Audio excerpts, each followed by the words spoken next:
أما بعد فأعوذ بالله من الشيطان الرجيم بسم الله الرحمن الرحيم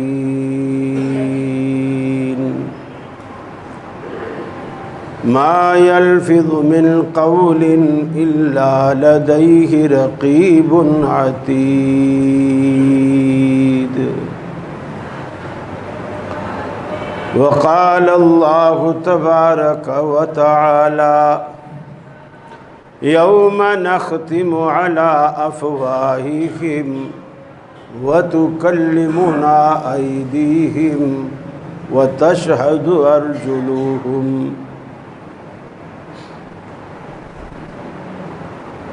یہ مقصد ہے کہ دنیا سے جہالت دور ہو جائے، کلام اللہ سے مومن کا دل پر نور ہو جائے۔ یا الہی جب تک کہ میرے جسم میں جان رہے، تجھ پہ صدقے تیرے محبوب پہ قربان رہے، میں رہوں یا نہ رہوں پر دل کی ہے یہ دعا، دین احمد اور عزت قرآن رہے۔ عزیز ساتھیوں، دوستوں اور بزرگوں، اللہ نے ہمیں جو وجود عطا کیا ہے اور پھر صحت مند وجود عطا کیا ہے، یہ اس کی بے شمار نعمتوں میں سے ایک بڑی نعمت ہے۔ اللہ تعالیٰ پھر اس نعمت کی قدر جنوانے کے لیے کہ ہمیں اس کا احساس ہو، دنیا میں اس کے متضاد لوگ بھی پیدا کیے تاکہ ہمیں اس نعمت کی قدر معلوم۔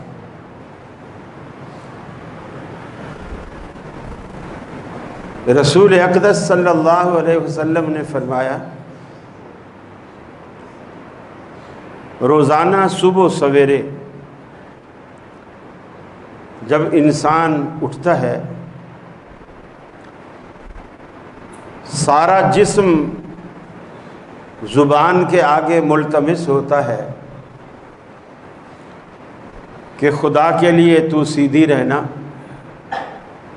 تو ہم سیدھے رہیں گے، اور تو ٹیڑھی ہو گئی تو ہم ٹیڑھے ہو جائیں۔ عام سی بات ہے، اب کسی کو انسان گالی دیتا ہے تو وہ زبان سے دیتا ہے، اور جب سامنے والا ٹھکائی کرتا ہے تو وہ زبان کو نہیں پیٹتا، وہ کوئی لات کمر پہ مارتا ہے، کوئی مکہ سر پہ مارتا ہے، کوئی کدھر مارتا ہے، کوئی کدھر مارتا ہے، سارا جسم پٹ رہا ہوتا ہے، اور قصور کس کا ہے؟ زبان کا۔ اور جس نے قصور کیا ہے اس کو کوئی سزا بھی نہیں دے رہا۔ اللہ نے جو قیامت والے دن سزائیں رکھی ہیں نا، نبی مکرم صلی اللہ علیہ وسلم نے فرمایا، روز آخرت بہت سارے لوگ اسی زبان کے سبب اوندھے منہ دوزخ میں ڈالے جائیں، یعنی الٹے کر کے سر کے بل، ٹانگیں اوپر سر نیچے، دوزخ میں ڈالے جائیں گے۔ سبب کیا ہوگا؟ زبان۔ سیدنا معاذ رضی اللہ تعالی عنہ بڑے جلیل القدر صاحب، آپ صلی اللہ علیہ وسلم نے ایک دن انہیں نصیحت کی، اور نصیحت کس بات کی کہ نبی کریم صلی اللہ علیہ وسلم نے اپنی زبان مبارک باہر نکالی اس کو اپنے ہاتھ سے پکڑا، پکڑنے کے بعد کہا کہ یا معاذ کف علیک ھذا، اس زبان کو اپنے کنٹرول میں رکھو، کیونکہ روز آخرت بہت سارے لوگ اسی کی وجہ سے اوندھے منہ دوزخ میں ڈالے جائیں گے۔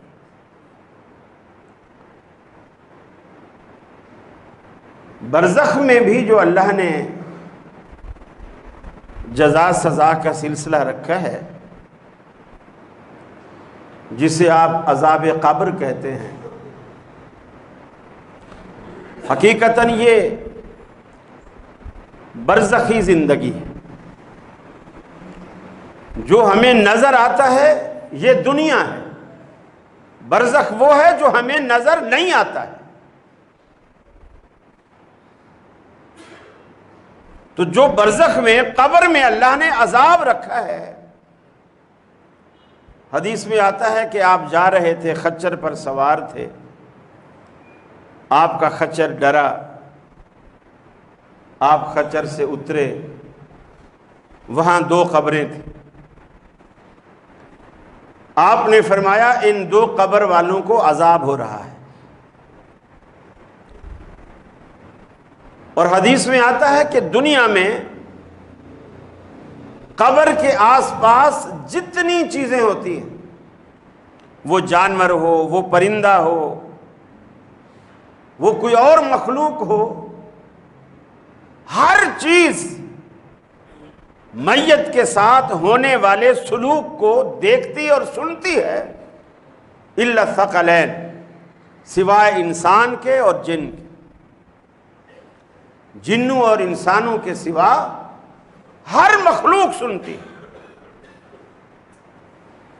امام ابن تیمیہ رحمۃ اللہ علیہ لکھتے ہیں کہ ہمارے زمانے میں ایک رواج تھا کہ گھوڑے کو جب کبھی پیٹ میں درد ہوتا، تکلیف ہوتی، عموماً گھوڑا جو ہے وہ بیٹھتا نہیں، ہر جانور بیٹھتا ہے، گھوڑا نہیں بیٹھتا، سوتا بھی کھڑے کھڑے، یعنی یہ اتنا چست جانور ہے کہ نیند بھی کھڑے کھڑے کرتا ہے، بیٹھنا اس کی زندگی میں نہیں، اور یہ بیٹھتا اس وقت ہے جب یہ بیمار ہو۔ گھوڑے کا بیٹھ جانا اس کی بیماری کی علامت، اسی لیے آپ نے اسے کھانے سے بھی منع فرمایا، کیونکہ جو اس کی افادیت تھی، اس کی زندگی کی جو افادیت ہے، وہ اس کے گوشت سے کہیں زیادہ بڑھ کر ہے۔ تو حضرت امام ابن تیمیہ رحمۃ اللہ علیہ کہتے ہیں کہ ہمارے زمانے میں جب کبھی گھوڑے بیمار ہوتے تو لوگ انہیں قبرستان لے جاتے تھے، قبرستان لے جاتے تھے، اور بس قبرستان کا ایک راؤنڈ لگواتے، گھوڑے کو پسینے چھوٹ جاتے، اور وہ پسینے چھوٹتے اور وہ اپنی تکلیف بھول جاتا، یعنی ٹھیک کیوں ہو جاتا تھا کہ وہ اس کو اب جو قبرستان میں جو کچھ ہو رہا ہے، جو اس نے دیکھا ہے یا جو چیخ و پکار سنی ہے، وہ اتنی کربناک، اتنی دردناک ہے کہ وہ اپنی تکلیف کو بھول جاتا۔ تو نبی کریم صلی اللہ علیہ وسلم کا جب خچر ڈرا، اس کا مطلب یہ تھا کہ خچر کو وہ چیز دکھی، آپ اترے، آپ نے فرمایا، اب چونکہ آپ اللہ کے رسول تھے، آپ نے فرمایا ان 2 قبر والوں کو عذاب ہو رہا ہے، اور فرمایا کہ وہ بھی کسی 2 بڑے گناہوں کی وجہ سے نہیں، گناہ تو وہ بے شک بڑے ہیں، لیکن یہ کہنے کا مقصد یہ تھا کہ تمہاری زندگی میں، تمہارے معاشرے میں انہیں معمولی سمجھا جاتا ہے، یعنی ہمارے اعتبار سے آپ نے کہا کہ جنہیں تمہارے معاشرے میں معمولی سمجھا جاتا ہے، اب ہم کسی کی غیبت کرتے ہیں، چغلی کھاتے ہیں، تو ہم کوئی اس کو گناہ سمجھتے ہیں؟ ہم اس کو کوئی گناہ سمجھتے ہیں؟ بلکہ ہم تو ثواب سمجھ کے یہ نیکی کرتے ہیں۔ اور پھر تعویل کیا ہوتی ہے کہ جی میں نے اس نیت سے غیبت کی ہے اس کی کہ تاکہ آپ اس کے شر سے بچ جائیں، میری نیت یہ تھی۔ یہ نیت بھی بڑی عجیب چیز ہے۔ مولوی صاحب کسی سینما ہال میں بیٹھے تھے پرانے زمانے میں، آج کل تو خیر سینما ہال جانے کی ضرورت نہیں ہے، ہر جیب سینما ہال ہے، موبائل نکالو، جو دیکھنا ہے دنیا کی جو خرافات دیکھنی ہے آپ دیکھو۔ تو اس زمانے میں سینماؤں میں لوگ جاتے تھے، اب مولوی نہیں جاتے تھے۔ بھی لوگ کیا کہیں گے، مولوی سینما میں آیا بیٹھا ہے ہمیں منع کرتا ہے، کیونکہ وہ بری اور معیوب چیز تھی۔ اب وہ ڈاٹا باندھ کے رومال وغیرہ اوپر چڑھا کے داڑھی چھپا کے اس طرح گیا بیٹھا ہے، پھر بھی وہ پہچانا گیا، علاقے والوں نے کسی نے دیکھ لیا، پہچان لیا اور کہا مولوی صاحب آپ بھی فلم دیکھ رہے ہیں؟ بے وقوف آدمی، میں نفرت کی نگاہ سے دیکھ رہا ہوں، میں نفرت کی نگاہ سے دیکھ رہا ہوں، محبت کی نگاہ سے نہیں دیکھ رہا۔ نیت بدلنے میں کون سا وقت لگتا ہے؟ لیکن نگاہ نفرت کی ہو یا نگاہ محبت کی ہو، اللہ دونوں نگاہوں کو جانتا ہے۔ اصل ہمیں یہ کنٹرول کرنا ہے کہ ہم جس رب کے بندے ہیں، کوئی لمحہ زندگی کا ایسا نہیں ہے کہ ہم اس کی نظر سے اوجھل ہوں، کوئی لمحہ کہ ہم اس کی نظر سے اوجھل ہوں۔ یہ تصور اگر انسان کے دل و دماغ میں بیٹھ جائے تو انسان گناہ کے قریب جا ہی نہیں سکتا، قریب ہی نہیں جا سکتا، کرنا تو دور کی بات ہے، قریب ہی نہیں جا سکتا۔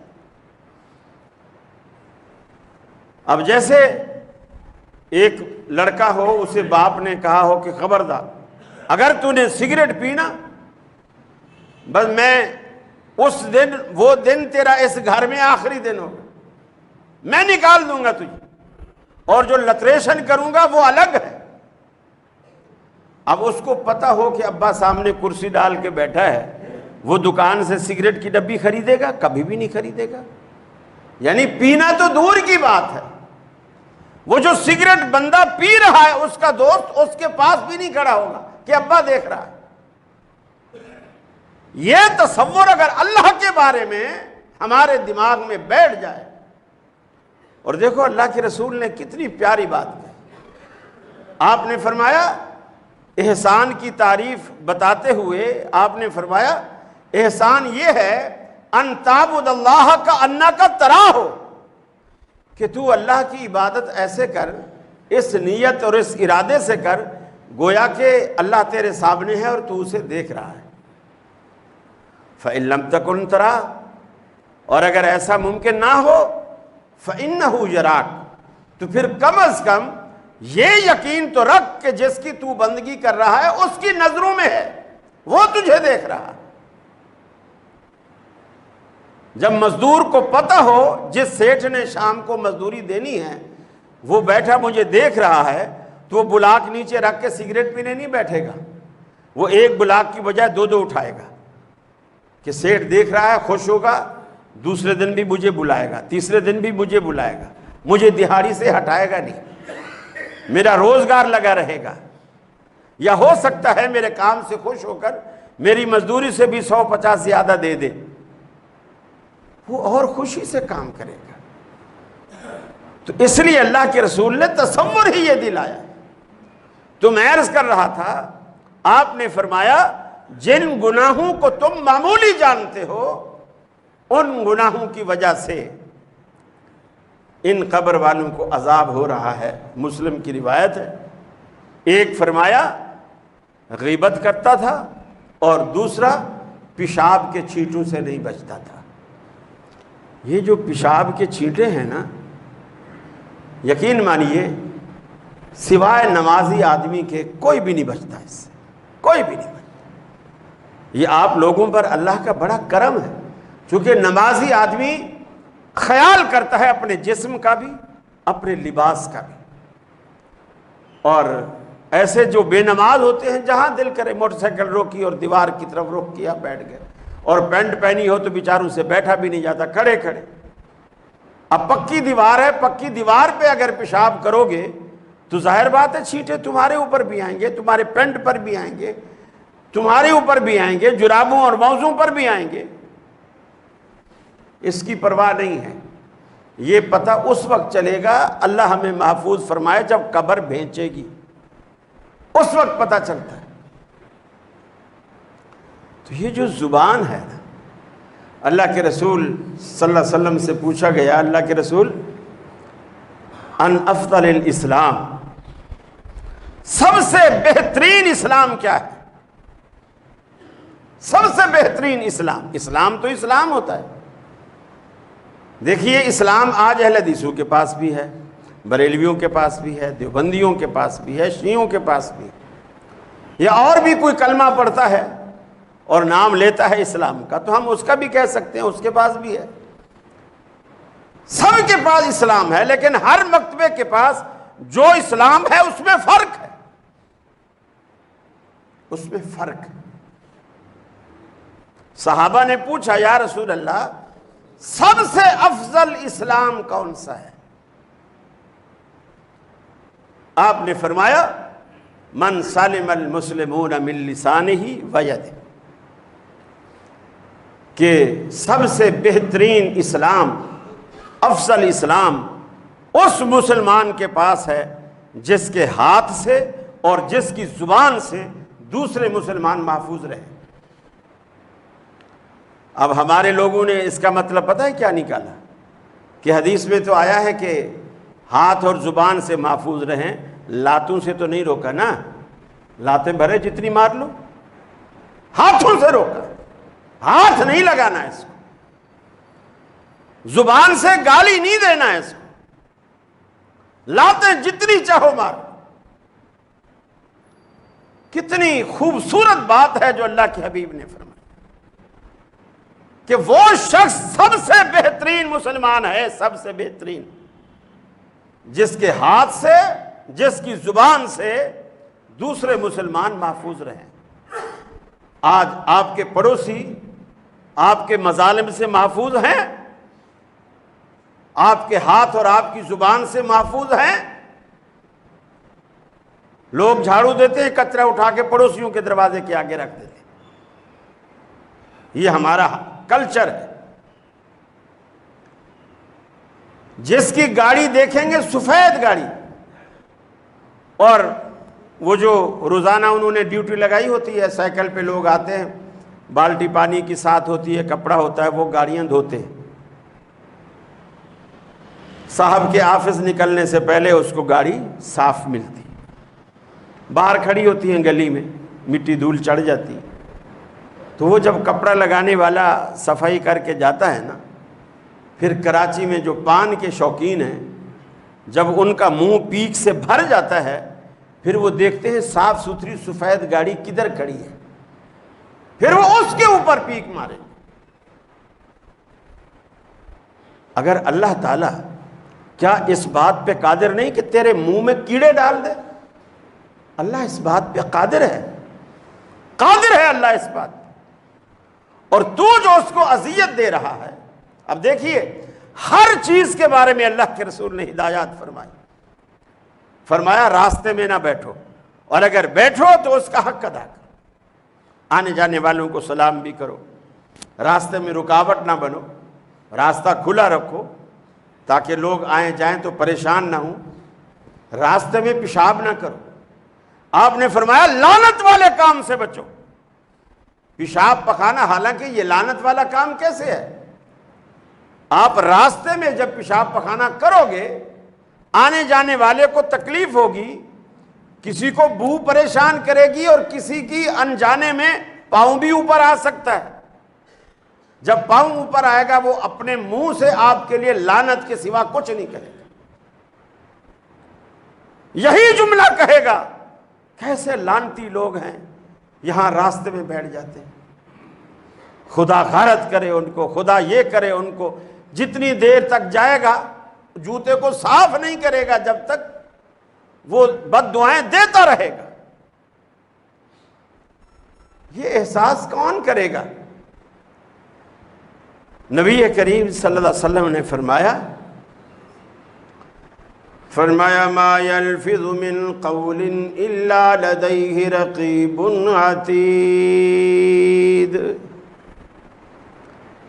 انسان کے کندھوں پر رب العالمین نے کرامن کاتبین بٹھا رکھے ہیں، دائیں بھی اور بائیں بھی، ساری رات سارا دن آپ کی نگرانی کرتے ہیں، دیکھتے ہیں آپ کیا کرتے ہو۔ صرف قضاء حاجت کے وقت اور وائف سے ملتے وقت یہ الگ ہو جاتے ہیں، باقی ہر وقت آپ کے ساتھ رہتے ہیں۔ آپ زبان سے کچھ بھی نکالتے ہیں، الا لدیہ رقیب عتید، اللہ کے یہ دونوں فرشتے اس کو ریکارڈ کر لیتے ہیں، اس کو محفوظ کر لیتے ہیں۔ ایک ایک حرف آپ کا لکھا جا رہا ہے، ریکارڈ کیا جا رہا ہے، اور قیامت والے دن مکرنے کا بھی موقع نہیں ملے گا۔ مکرنے والی زبان کو بھی رب العالمین روز آخرت بند کر دے گا۔ تو نے جتنا بولنا تھا بول لیا، 80 سال تک کینچی کی طرح تو دنیا میں چلتی رہی، ہم نے تیرا مواخذہ نہیں کیا۔ بڑھاپے میں آ گیا، بچپن سے تو نے اس زبان کو چلایا، پھر لڑکپن میں چلایا، پھر جوانی میں چلایا، پھر بڑھاپے میں چلایا، حتیٰ کہ تو قبر میں آ گیا، تیری زبان بندی کبھی نہیں ہوئی۔ لیکن آج یوم نختم علی افواہہم وتکلمنا ایدیہم وتشہد ارجلہم، ہم تمہاری زبان پر چپ کی مہر لگا دیں گے، تمہارے ہاتھ بولیں گے، تمہارے پاؤں بولیں گے، اور تمہارے خلاف بولیں گے۔ آج دنیا میں ہم کہتے ہیں میرا ہاتھ، میری انگلی، میرا پاؤں، میری ٹانگ، ہر چیز میری ہے۔ اس وقت پتہ چلے گا یہ کتنے میرے ہیں۔ جب میرے خلاف گواہی دیں گے تب پتہ چلے گا یہ کتنے میرے ہیں۔ اللہ زبان کو بند کر دے گا، ایک ایک کرتوت کی گواہی اللہ رب العالمین ہاتھ اور پاؤں سے دلائے گا۔ آج دنیا میں اللہ نے زبان جیسی نعمت کی قدر جنوانے کے لیے دنیا میں کتنی متضاد چیزیں رب العالمین نے ہمیں دکھائیں۔ آپ کو زبان کی گویائی عطا فرمائی، لیکن دنیا میں آپ کے سامنے کتنے گونگے بھی پیدا کر دیے تاکہ آپ کو زبان جیسی نعمت کی قدر معلوم ہو۔ آپ کو آنکھ جیسی نعمت اللہ رب العالمین نے عطا کی، دنیا میں کتنے نابینے پیدا کر دیے تاکہ آپ کو اس نعمت کی قدر معلوم ہو۔ آپ کو دماغ کی فہم و فراست عطا کرنے کے بعد دنیا میں کتنے فاتر العقل، مجنون، پاگل اور دیوانے بھی پیدا کر دیے تاکہ آپ کو عقل جیسی قدر کی نعمت معلوم ہو، اس کی قدر ہو، یہ نعمت اس کا اندازہ ہو۔ آپ کو ہاتھ اور پاؤں کی سلامتی عطا کرنے کے بعد دنیا میں کتنے لنگڑے، لولے، اپاہج پیدا کر دیے تاکہ آپ کو ہاتھ اور پاؤں کی سلامتی کی قدر معلوم ہو۔ آپ کو شباب جوانی عطا کرنے کے بعد کچھ کمر جھکے بوڑھے بھی پیدا کر دیے تاکہ آپ کو اس عالم شباب کی قدر معلوم ہو۔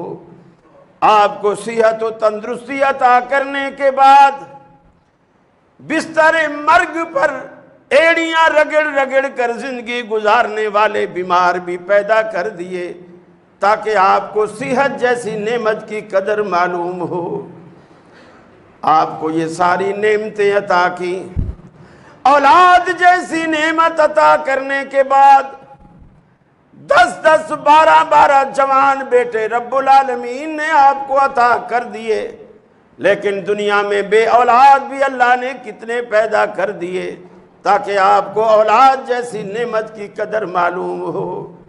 لیکن بچوں کی جوانی پہ اترایا نہ کر، وہ ایسا بھی کر سکتا ہے سب کے جوانی میں جنازے اٹھا دے، وہ اس بات پر بھی قادر ہے۔ اللہ نے یہ متضاد چیزیں ہمیں اس لیے دکھائی ہیں تاکہ ہمیں ان نعمتوں کی قدر ہو، اس کی قیمت کا ہمیں اندازہ ہو۔ یقین مانیے، حدیث میں آتا ہے، ترمذی کی روایت ہے، بنی اسرائیل میں ایک بڑا نیک شخص تھا، 500 سال تک عبادت کرتا رہا، اور اپنی دانست میں اس نے ان 500 سالوں میں کبھی کوئی گناہ نہیں کیا۔ عبادت کی 500 سال، گناہ نہیں کیا۔ آپ نے فرمایا جب وہ مر کر اللہ کے پاس گیا، اللہ نے فرشتوں سے کہا کہ اسے میری رحمت اور میرے فضل سے جنت میں لے جا۔ وہ شخص بول پڑا، یا اللہ، اگر تیری رحمت اور تیرے فضل سے ہی جنت میں جانا تھا تو میرے 500 سال کی عبادت وہ کدھر گئی؟ وہ تو عبادت نہ کرنے سے بھی تیرے فضل سے جنت میں بندہ جا سکتا ہے۔ اللہ نے کہا روک لو، اس کو واپس لاؤ۔ جو نعمتیں ہم نے اسے عطا کی ہیں نا، ان نعمتوں میں سے جیسے ہاتھ ہے، زبان ہے، آنکھ ہے، کان ہے، کوئی میری ایک نعمت اس کو اس کی 500 سالہ عبادت کے عوض میں تولو۔ فرشتوں نے تولا، اس کی ایک آنکھ لی اور اس آنکھ کو جو ہے اس کی 500 سالہ 5 صدیوں کی عبادت کو تولا۔ فرشتوں نے آ کے بتایا الہ العالمین، آنکھ کا وزن زیادہ ہے، اس کی 5 صدیوں کی عبادت کم ہے۔ اللہ نے کہا اسے دوزخ میں لے جا۔ فوراً بول پڑا، یا اللہ مجھے میری عبادت نہیں، تیرا فضل چاہیے، تیرا فضل چاہیے۔ اللہ کے رسول نے صحابہ کرام کو بتایا کہ دنیا میں کوئی شخص جو بھی عبادت کرتا ہے، روز آخرت وہ اللہ کے فضل سے جنت میں جائے گا، اللہ کے فضل سے۔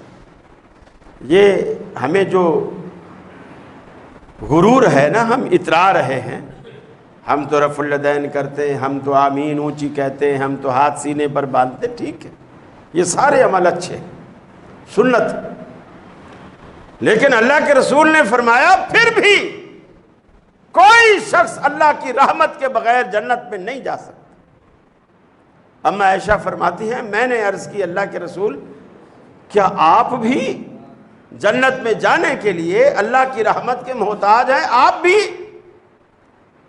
حضرت عائشہ فرماتی ہیں آپ نے اپنے دونوں ہاتھوں میں یوں سر مبارک کو پکڑا، اپنے سر کو پکڑا اور کہا عائشہ قسم ہے اس ذات کی جس کے قبضے میں میں محمد صلی اللہ علیہ وسلم کا سر ہے، اگر مجھ پر بھی خدا کی رحمت نہ ہو تو میں محمد بھی جنت میں نہیں جا سکتا۔ ہم کس کھیت کی مولی ہیں؟ جب امام الانبیاء سید البشر انا سید ولد آدم ولا فخر، یہ آپ نے اللہ کی وحی سے اعلان کیا نا، انا سید ولد آدم، کہ میں پوری آدمیت کا سردار ہوں، اور یہ بات کوئی فخر والی نہیں ہے، اظہار حقیقت کے طور پر کہہ رہا ہوں۔ اس کے باوجود فرماتے ہیں میں جنت میں جانے کے لیے اللہ کی رحمت کا محتاج ہوں، تو ہم کیسے بے نیاز ہو سکتے ہیں؟ ہر وقت اس کی رحمت کا سوال کرو، اس کی ناراضگی سے بچنے کی جستجو کرو، زبان کو کنٹرول کرو، آج بہت ساری باتیں، یہ جو فون پہ موبائلوں پہ جو میسیجز چلتے ہیں نا، خاص کر فارورڈ میسیج، ان سے بچو، ان سے بچو۔ کوئی تحقیق کچھ نہیں، میں نے آپ کو بھیجا، آپ نے ٹھک سے دوسرے کو بھیج، بلکہ جتنے لوگ آپ کے اس میں ایڈ ہیں سب کو بھیج دی ایک ہی بٹن سے۔ نہ یہ پوچھا یہ حدیث ہے، نہ یہ پوچھا یہ بات ہے، یا نہ یہ پوچھا کہ یہ قرآن حدیث کے مطابق ہے، خلاف ہے، کوئی دعائیہ میسج ہوں کچھ ہو، بھیج رہے ہیں لوگ۔ لیکن لوگوں کو یہ پتہ نہیں ہوتا، بعض کئی دفعہ میرے پاس دعائیں آئی ہیں، میں نے اسے میسج کیا، میں نے کہا اللہ کے بندے یہ بہت بڑا شرک ہے، یہ دعا نہیں ہے، بہت بڑا شرک۔ کوئی ایسا میسج کریں گے، قاری صاحب اللہ تعالیٰ آپ کو اتنا دے جتنا اس کی شان ہے، آپ کو اتنا دے جتنا اس کی شان ہے۔ یہ شرک بھی ہے، کفر بھی۔ کیسے؟ اب آپ کہیں گے یار یہ تو بات صحیح ہے، جتنا اس کی شان ہے، کہ آپ کو اندازہ ہے اس کی شان کتنا ہے؟ آپ کو ہے اندازہ اللہ کی شان کتنا ہے؟ دنیا میں اس کا کوئی پیمانہ ہے کہ اس پیمانے سے ہم پیمائش کریں کہ اللہ کی اتنی شان ہے؟ نہیں۔ تو جب وہ آپ کو اتنا دے جتنا اس کی شان ہے، تو پیمانہ وہ ہو گیا جو آپ کو ملا ہے، جو آپ کو ملا ہے۔ آپ کو 1000 گز کا بنگلہ مل گیا، پہلے آپ 120 گز میں رہتے تھے، 1000 گز کا بنگلہ مل گیا، نئی گاڑی مل گئی، نوکر چاکر مل گئے۔ اللہ کی شان اتنی ہے، اللہ کی شان اتنی ہے۔ کوئی مولوی میں نے پنجاب میں دیکھا جلسے کرتے ہیں، اور جلسوں میں یہ پنجاب والوں کو بڑی عادت ہے، بڑی عادت، بولو سبحان اللہ، اونچی بولو، ان سے تقریر ہی نہیں ہوتی جب مجمع میں، جب تک لوگ سبحان اللہ نہ کہیں، اونچی بولو سبحان اللہ۔ پھر بولیں گے ادھر سے آواز نہیں آئی، ادھر سے آواز نہیں آئی، ادھر سے آواز نہیں آئی، پھر آخر میں یہی جملہ بولیں گے کہ اللہ کے بندو نعرہ تکبیر ایسا لگاؤ جتنی وہ بڑی ذات ہے اتنا بڑا نعرہ لگاؤ، اتنا۔ اب یہ اہل توحید کے سٹیج سے جب یہ اعلان لوگ بات کرتے ہیں، سمجھ نہیں رہے ہوتے کہ میں جو بات کر رہا ہوں اس کا مطلب کیا ہے، اس مطلب کو نہیں سمجھ رہے ہوتے، بس ایک بھیڑ چال ہے اور چل پڑی ہے، اور مکھی کے اوپر مکھی لوگ مارتے چلے جا رہے ہیں۔ اور ہماری عادت یہ ہے، کوئی ذرا سا بھی بیچ میں کوئی ایک دفعہ زور سے کہہ دینا، ہمیں تقریر ہی بھول جاتی ہے، توجہ ہٹ جاتی ہے، عادت نہیں ہے۔ میں پنجاب میں جاتا ہوں تو پہلے کہہ دیتا ہوں بھی جو نعرہ لگانا ہے پہلے لگا لو، دوران گفتگو اگر سبحان اللہ کا دل چاہے تو دل میں کہنا، مجھے نہیں سنانا، یا بعد میں گھر میں جا کے ساری بیگم کے سامنے سبحان اللہ سبحان اللہ سبحان اللہ کہہ دینا، یہاں نہیں کہو۔ میرے بھائی، ہم بہت ساری باتیں زبان سے نکالتے ہیں اور ہمیں اس کا پتہ نہیں ہوتا کہ اس کا مفہوم کیا ہے، اور اس پہ کتنی بڑی پکڑ اور کتنی بڑی گرفت ہونی ہے۔ بعض شرکیہ جملے ہم کہتے ہیں، مثال کے طور پر ڈاکٹر کے پاس گئے، ڈاکٹر صاحب پیٹ میں درد ہے۔ ہاں، اب ڈاکٹر بھی ظاہر بات ہے وہ عالم تو نہیں ہے، اب وہ بھی یہی کہتا ہے کہ آپ نے کوئی گیس بادی والی چیز کھائی ہوگی۔ ہاں ڈاکٹر صاحب وہ بس کل چنے کی دال کھائی تھی، ہاں بس یہی تو اصل مسئلہ ہے۔ اب اس کا مطلب یہ ہو گیا کہ چنے کی دال میں یہ طاقت ہے کہ وہ مجھے پیٹ میں درد کرتی ہے، جبکہ یہ طاقت کس کے پاس ہے؟ اللہ کے پاس۔ ہم جملے کہتے ہیں، ہمیں اندازہ نہیں ہوتا، پتہ نہیں ہوتا، اللہ رب العالمین کے پاس ہے۔ اور دیکھو پھر جب ڈاکٹر نے گولی دی اور ہمیں آرام آ گیا، یا انجیکشن لگایا ہمیں آرام آ گیا، ہم آ کے بتائیں گے اس ڈاکٹر کے ہاتھ میں بڑی شفا ہے، حالانکہ شفا کس کے ہاتھ میں ہے؟ اللہ کے ہاتھ میں۔ ہم جملے کہتے ہیں. اس ڈاکٹر کے ہاتھ میں بڑی شفا، ایک گولی بس دی، گولی اندر، درد ختم، درد ختم، پتہ ہی نہیں چلا. فلاں مولوی کے تعویذ بھی ایک دم ایسا چلتے ہیں، ادھر تعویذ لٹکایا ادھر درد ختم، ادھر اس نے پھونک ماری ادھر درد ختم. گویا یہ ساری چیزیں اس ڈاکٹر کے ہاتھ میں ہیں یا مولوی کے ہاتھ میں ہے یا اس کے. اور دیکھو ابراہیم علیہ السلام کیا کہتے ہیں، وَإِذَا مَرِضْتُ فَهُوَ يَشْفِينِ. میں جب بھی بیمار ہو جاتا ہوں اللہ تعالیٰ مجھے شفا دیتا ہے. حالانکہ وہ پیغمبر ہیں، وہ بھی نہیں کہہ رہے جب میں بیمار ہوتا ہوں فلاں وظیفہ پڑھتا ہوں وظیفے سے ٹھیک ہو جاتا ہوں. فرمایا فَإِذَا مَرِضْتُ فَهُوَ يَشْفِينِ. جب میں بیمار ہوتا ہوں وہ مجھے شفا دیتا ہے. یہ ہے مسلمان کا عقیدہ. اپنی زبان کو کنٹرول کرو اور سوچ سمجھ کے اسے استعمال کرو. اپنی زبان اور ہاتھ سے دوسروں کو محفوظ رکھو تاکہ ہم بہترین مسلمان اللہ کی نظر میں بن سکیں. وآخر دعوانا ان الحمدللہ رب العالمین.